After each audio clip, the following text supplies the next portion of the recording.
The American crew's view, seeing without sight.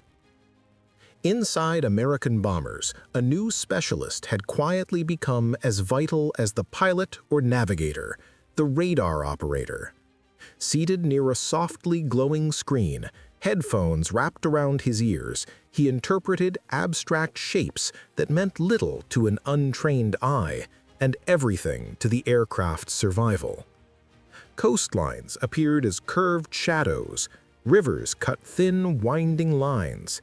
Industrial areas reflected heavier clusters. What seemed like scattered light to others became a living map in his mind. In earlier years, bombing required clear skies. Crews waited for breaks in the weather, for visibility that often never came. But now, missions continued regardless of cloud cover. Storms no longer protected factories. Darkness no longer concealed rail junctions. The radar operator spoke in steady, measured instructions, guiding the pilot with precision measured in miles, then in yards. This sense of invisible control gave American crews a quiet confidence. While German defenses scrambled for targets, American aircraft already understood the ground below them. Navigation shifted from guesswork to calculation. Risk, once governed by eyesight, was reduced by signal. The technological reality, signals that reshaped warfare. Radar did not destroy the enemy directly, it erased uncertainty. By transforming waves into information, it replaced the limits of human perception with extended awareness. Aircraft could be guided at night, formations could be aligned in thick cloud, and anti-aircraft systems could predict where enemy planes would be before they arrived. This marked a fundamental shift in warfare. Victory was no longer determined only by speed or armor, but who could sense, interpret, and act first. And in 1944, that advantage belonged decisively to the United States. Beyond the aircraft and radar stations, decisions at the highest level were now being shaped around this new power. By March of 1944, the air war reached a critical threshold. On Allied planning maps, Germany's cities were no longer the only priority. Rail lines, bridges, supply depots, and communication networks became the true targets. This was the beginning of the Transportation Plan, a coordinated effort to cripple movement across occupied Europe in preparation for the coming invasion of Normandy. Each night and day, formations of American bombers crossed the Channel in near-perfect order. When clouds consumed the sky, their pace did not slow. Guided by H-2X radar, they aligned themselves over invisible corridors in the sky, as if following roads only they could see. From above, yards and rail centers emerged on their screens long before defenders could react. On the ground, German radar stations fed overwhelming, confusing data to command centers. The once feared Kammhuber line, already strained by saturation tactics, was now collapsing under a new form of warfare. American aircraft were no longer restricted by darkness or weather. They could approach from unexpected directions, strike with calculated accuracy, and disappear before effective countermeasures could form. At the same time, the SCR-584 radar, linked to anti-aircraft batteries guarding Allied positions, began crushing German attempts at interception. Fighters attempting to reach bomber formations were detected, tracked, and met with coordinated fire or perfectly timed escort responses. Every movement in the sky was now part of a network, measured, predicted, and guided by unseen operators miles away. For German pilots watching their fuel reserves drop and their airfields suffer repeated damage, the truth became unavoidable. This was no longer a contest of aircraft alone. It was a system, and they were trapped inside it. By June of 1944, the system reached its full, overwhelming efficiency. In the days leading up to D-Day, American and Allied aircraft operated with a confidence that bordered on inevitability. Radar-guided missions did more than strike factories. They erased predictability from the German defensive plan. Rail connections feeding the Normandy region vanished in a matter of nights. Bridges that had stood for decades were reduced to twisted steel. Communication hubs disappeared from the network, isolating entire units before the first Allied soldier ever set foot on French sand. German pilots scrambled constantly, their fuel rationed, their aircraft scarce, their guidance increasingly unreliable. Even when interceptions occurred, the engagement was already tilted. American escort fighters were placed with precision through ground-controlled interception coordination. Anti-aircraft guns, powered by the accuracy of SCR-584, turned sections of airspace into invisible barriers. Above Normandy, the scale of Allied air power shocked even senior German commanders. What they could see was staggering. What they could not see, the radar web directing every movement, was even more devastating. By nightfall on June 6th, the Luftwaffe was not just outnumbered, it was out-informed. In those crucial hours, American radar did what fleets and divisions alone could not. It sealed the sky, secured the landing corridors, and removed the enemy's ability to respond effectively. The invasion was more than an assault of men and machines. It was the proof that information had become the most decisive weapon of warfare. And with that realization spreading through German command, the consequences began to unfold far beyond the beaches of Normandy. In the months that followed D-Day, the true scale of the technological shift became brutally clear. German production targets were reached with increasing regularity. Strikes that once required clear skies and multiple attempts were now executed through heavy cloud and at night, guided by radar returns that left little room for error. Rail networks across Western Europe lay in fragments. Fuel depots burned or stood empty. Aircraft factories were forced to disperse, move underground, or shut down entirely.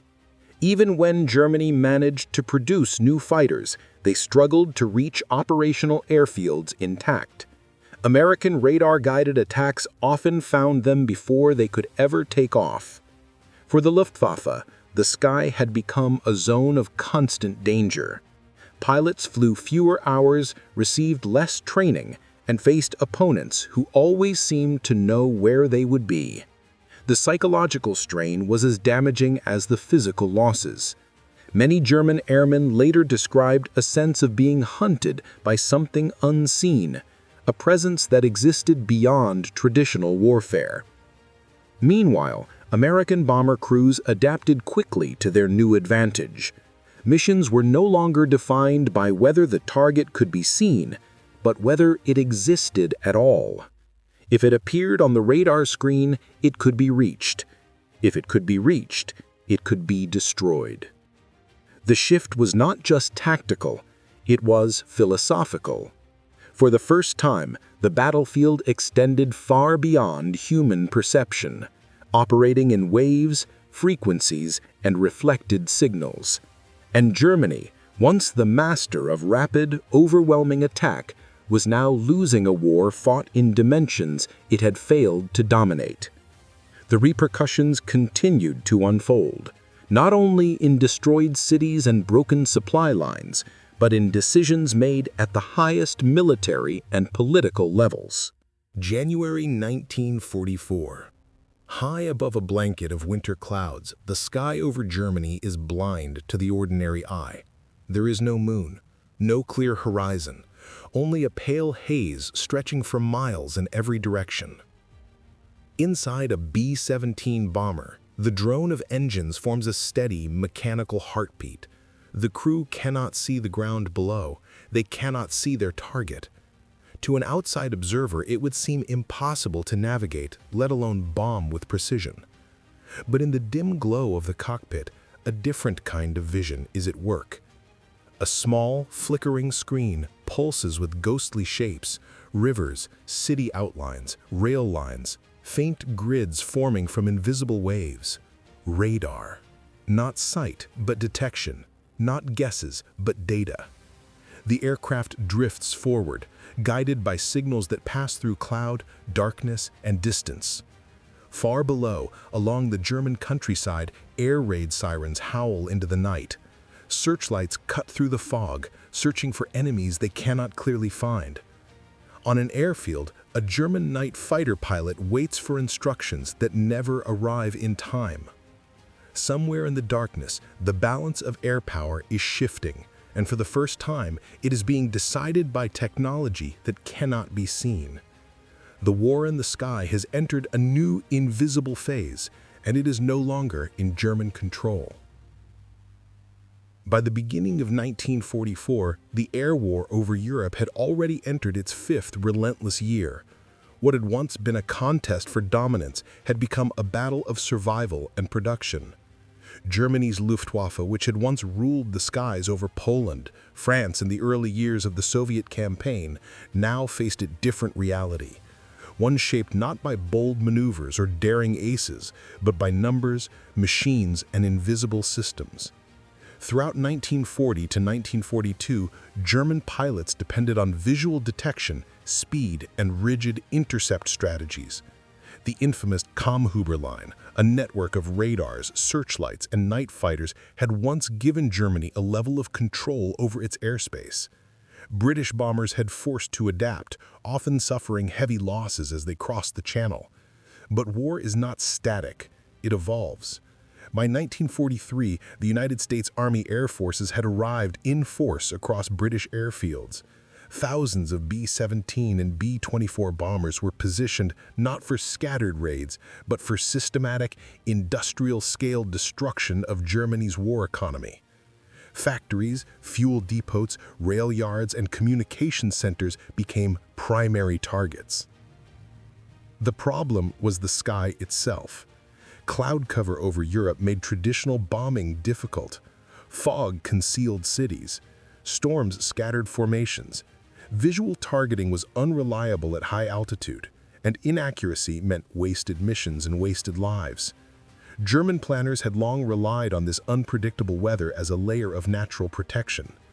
But while German commanders studied cloud patterns in visibility reports, American scientists were doing something else entirely. They were learning how to see through the weather.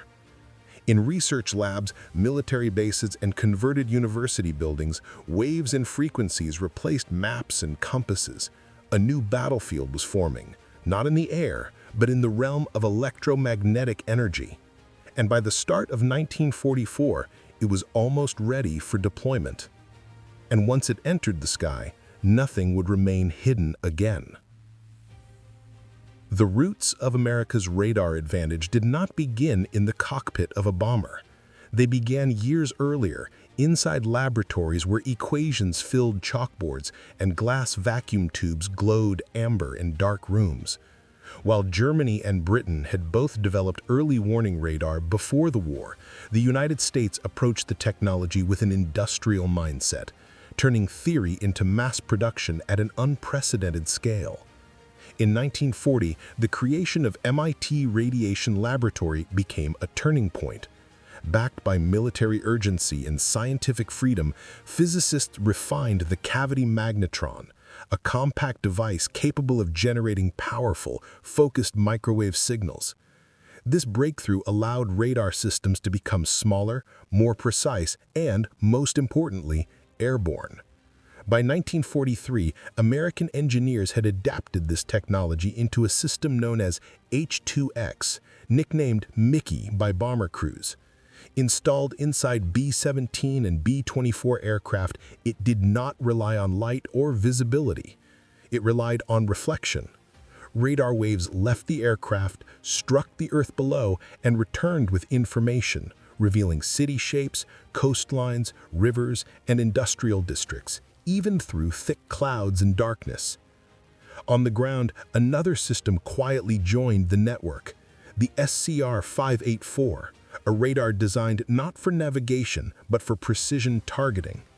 When paired with the new proximity fuse, American anti-aircraft guns became devastatingly accurate. Enemy aircraft no longer had to be directly hit. Being close was enough.